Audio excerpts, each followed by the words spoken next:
Assalamualaikum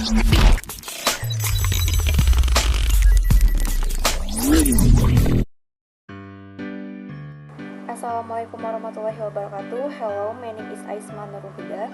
In this video, I want to explain about definition of morpheme. Morpheme is the most important of word structure like syllables and sentences. Word and internal consisting of smaller unit organized with respect to each other in particular way. The smallest unit of language that carries information about meaning or function.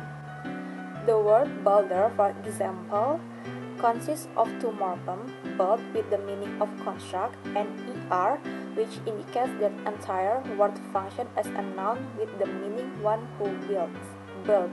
Jadi, kata builder terdiri dari dua morfem, build yang artinya membangun, sedangkan kalau ditambah akhiran er jadi builder, maka berfungsi sebagai kata benda yang artinya orang yang membangun. Similarly, the word houses is made up of the morphemes house with the meaning dwelling and as with the meaning more than one. Jadi, for example, kata lain houses, morphemnya house yang artinya rumah, tempat tinggal.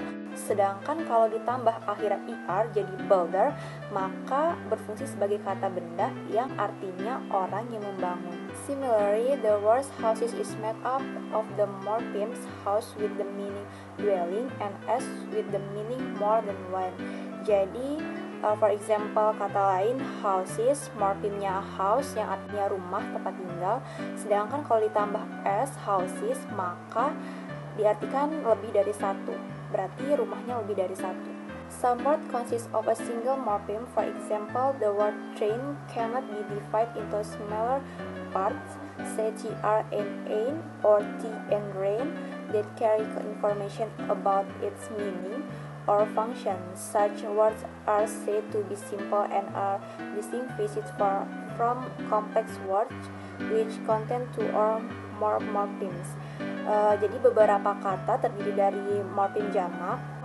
Contohnya train itu tidak bisa dibagi menjadi bagian-bagian kecil, misal tr and ain or t and rain yang membawa informasi dan fungsinya. Kata-kata tersebut diartikan kata sederhana dan dibedakan dari kata kompleks yang terdiri dari dua morfem atau lebih. Thank you, I think enough. Wassalamualaikum warahmatullahi wabarakatuh. Assalamualaikum warahmatullahi wabarakatuh. Hello, my name is Nesha Putri Santika and you can call me Nesha. And here I want to tell you about the free and bound morphemes. Okay, a morpheme that can be a word by itself is called free, whereas a morpheme that must be attached to another element is said to be bound. The morpheme boy, for example, is free since it can be used as a word on its own. Plural s, on the other hand, is bound. And the first is free morphemes. The free morphemes is just a simple word that has a single morpheme. Thus, it is free and can occur independently. For instance, in David wishes to go there. Go is a free morpheme. What we have described as free morphemes fall into two categories.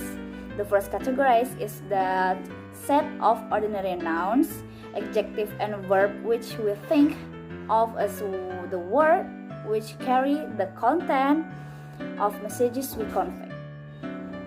These free morphemes are lexical morphemes and functional morphemes. You can read the example.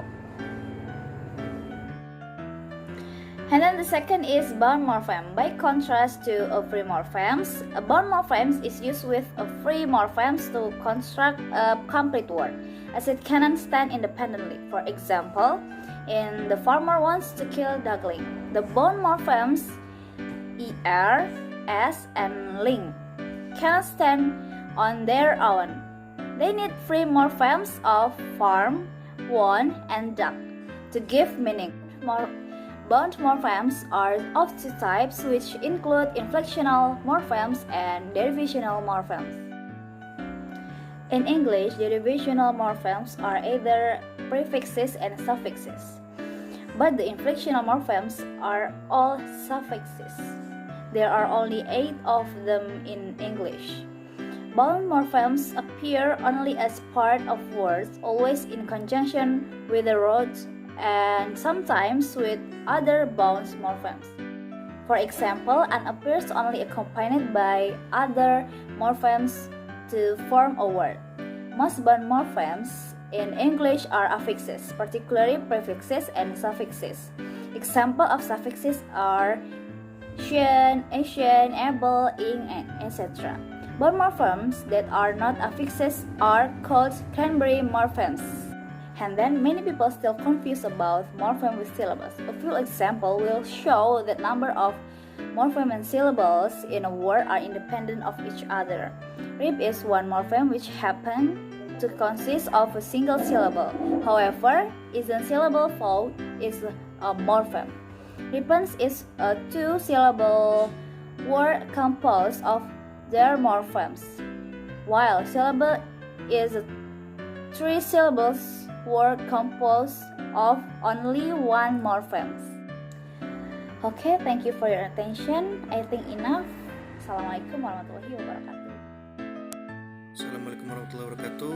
My name is Fadil Asidiki and I want to tell you about suffixal homophones. Some suffix, both inflectional and derivational homophones form. The inflectional morph.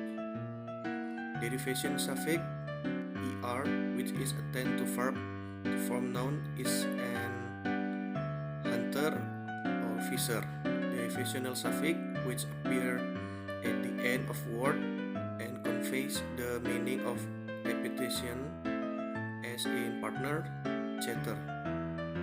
Second, the verbal inflection suffix with ing. The verbal inflection suffix ing has two homophones. Normal derivation suffix as in meeting, wedding, and adjective morph with ing as in a charming woman. The third, the verb inflection d. The verb inflection d has a homophone in the adjective derivational, as in a. The adjective d can be preceded by qualified, and b. The test of verb is applicable to adjective but do not apply to verb. The verb inflection with d. The verb inflection d has a morph in the adjectival derivation d, as in a. The adjectival d can be preceded by a qualifier very, rather, quite, or more, and most. She was a devout mother. Helen was excited about her new job. B. The test of the verb seems inapplicable to adjectival d but not to verbal d. The case seems departed. And the last is the adverbial derivation suffix ly. And the last, the adverbial derivation suffix ly. The adverbial derivation suffix is added to most adjectives to form adverb of manner, as in kindly and happily. Thank you. Assalamualaikum warahmatullahi wabarakatuh. Okay, me Febri Cynthia Dewi. In this opportunity, I would like to presentation about the last material morphology morphemes. It's allomorph. In linguistics, an allomorph is a variant phonetic form of morphemes. Okay, or it means variants sound and spelling without changing the meaning. The term allomorph describes the realizations phonological variation for specific morphemes. Okay, English has several morphemes that vary in sound but not in meaning, such as past tense, negative, lexical, and article. Like example, past tense in past tense morpheme is ed. Like example, in like pick it, and then D is like wages, and ed like hated. Okay, for the next is negative allomorph. In English, the negative prefix in it often pronounced as intolerable, but it also sometimes pronounced like im, ill, or ing. Im for impossible, like ill, illegal, and incongruous. Okay, for the next is lexical. It can be predicted, so you have to memorize it.